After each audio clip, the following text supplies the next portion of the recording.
തമിഴ്നാട് നീലഗിരി ഗൂഡല്ലൂരിൽ ചതുപ്പിൽ വീണ കാട്ടാന ചെരിഞ്ഞു. വനമേഖലയോട് ചേർന്ന കൃഷിയിടത്തിലാണ് ആന ചെളിയിൽ പൂണ്ടത്. ചെരിഞ്ഞത് മേഖലയിൽ സ്ഥിരമായി എത്തുന്ന കാനയാണെന്ന് നാട്ടുകാർ പറഞ്ഞു.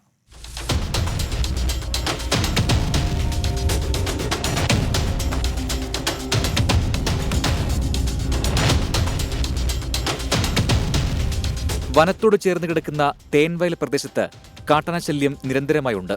ഇന്ന് രാവിലെ പ്രദേശവാസികളാണ് ചെളിയിൽ മുഖം കൊണ്ടുപോയ നിലയിൽ ആനയെ കണ്ടത്. കൊമ്പുകൾ ചെളിയിൽ താഴ്ന്നിരുന്നു. നാട്ടുകാർ വനവകുപ്പിനെ വിവരമറിയിച്ചു.